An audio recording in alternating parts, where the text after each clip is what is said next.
आपण माऊलींच्या गजरामध्ये जगद्गुरु तुकाराम महाराजांच्या गजरामध्ये या म्युझिक अल्बमचं अनावरण माननीय आशिषजींच्या हस्ते करूया. पुंडलिक वरदा विठ्ठल श्री ज्ञानदेव तुकाराम पंढरीनाथ भगवान की जय. माऊली ज्ञानेश्वर महाराज की जय. जगद्गुरु तुकाराम महाराज की जय.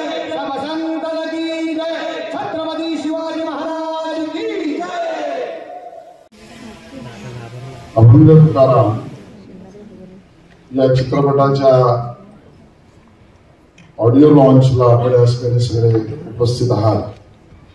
सर्वात प्रथम तर लांजेकरांचं आणि त्यांच्या सहकार्यांचं मी मनापासून या ठिकाणी अभिनंदन करतो. याचं कारण आहे की अभंग तुकाराम हा चित्रपट आपण घेऊन येत आहेत ते आहेच, पण आजच्या अगोदरचे चित्रपट मी जे पाहिले त्यांची माहिती घेतली तर आपल्या संस्कृतीला, मूळ महाराष्ट्राच्या भूमीला अपेक्षित असलेल्या गोष्टींचंच चित्रनिर्मिती किंवा चित्रपट निर्मिती आपण करता आणि त्यामुळे संपूर्ण महाराष्ट्राला तुमच्यावर अभिमान आहे आणि महाराष्ट्र सरकारच्या सांस्कृतिक विभागाकडून अभिनंदन आणि धन्यवाद बोलू शकतो. सौभाग्य आहे की मला ही संधी आज मिळाली की या चित्रपटाच्या कुठल्या ना कुठल्या गोष्टीसाठी का होईना मला तुम्ही त्यात सहभागी करून घेतलं. नाहीतर आजकाल राजकारण्यांना बोलवण्याच्या जागा वेगळ्या झाल्या. आनंद या गोष्टीचा आहे की योग्य वर्षी हा सिनेमा येतो. याचं कारण हे वर्ष आपण संत ज्ञानेश्वरांच्या 750वे वर्ष म्हणून साजरे करतो आहोत आणि त्यावेळेलाच अभंग तुकाराम हा सिनेमा चित्रपट आपला प्रदर्शित होणं 7 नोव्हेंबरला तो होतोय आणि त्यामुळे हा योग अतिशय उत्तम आहे. आणि या निमित्ताने मला एक अजून घोषणा करायची आहे ती म्हणजे आताच आम्ही एक बैठक केली.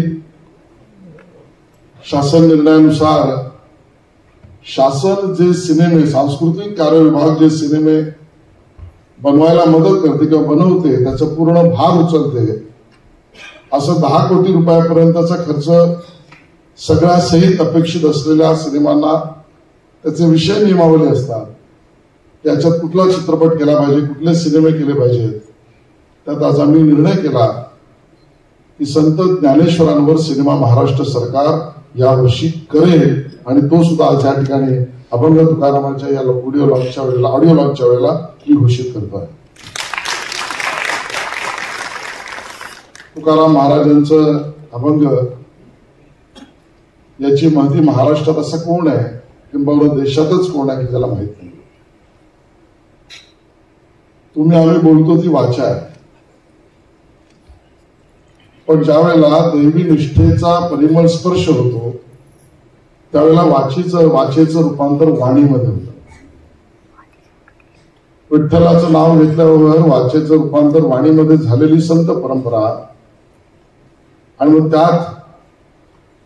त्या वाणीतून ज्या वेळेला ते अभंग येतात त्यावेळेला तुकाराम महाराजांनी त्यांच्या वाणीतून जे अभंग गायले, लिहिले, समोर ठेवले ते केवळ वाणी नाही तर ते नाद ब्रह्मामध्ये परिवर्तित झाले आणि मग ऐकणाऱ्याला या नाद ब्रह्मात्मा जो मिळतो तोच ब्रह्मानंद आहे. ही परंपरा मांडणारी आपण सगळी लोक आहोत आणि म्हणून या सिनेमाचं स्थान महाराष्ट्रात, महाराष्ट्राच्या संस्कृतीत, मराठी माणसात, जगभरातल्या मराठी माणसात आणि संत परंपरेवर ज्याचा ज्याचा विश्वास आहे, भरोसा आहे, प्रेम आहे, आदर आहे, आपुलकी आहे त्या सगळ्यांसाठी उच्च स्थानावर आहे. आणि म्हणून या सिनेमाला, चित्रपटाला शुभेच्छा देताना 7 नोव्हेंबर पासून हा प्रदर्शित होईल. विठ्ठला चरणी प्रार्थना करतो की या सिनेमातला संदेश आणि या सिनेमा दोन्ही इतका चालू, इतका गाजो, इतका पुढे हो की या परंपरेत, भक्ती परंपरेत, संत परंपरेत विलीन होण्याची आत्मिक शक्ती आमच्या नागरिकांमध्ये जागृत हो. आणि ज्यावेळेला इच्छाशक्ती आणि आत्मिक शक्ती एकत्र होतेच त्याच वेळेला ब्रह्मानंदाची टाळ वाजतात.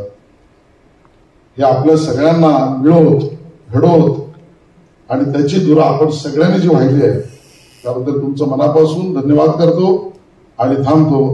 रामकृष्ण हरी. मंत्री महोदयांनी आपल्या अत्यंत व्याप्त अशा वेळापत्रकातनं वेळ काढला आमच्यासाठी. हीच आम्हा सर्वांसाठी एक कौतुकाची थाप आहे. म्हणूनच आम्ही कायम म्हणताना असं म्हणतो की ते आमचे कुटुंब प्रमुख आहेत, कलाकारांचे महाराष्ट्रातल्या. तर त्यामुळे मी त्यांचे मनपूर्वक आभार मानतो.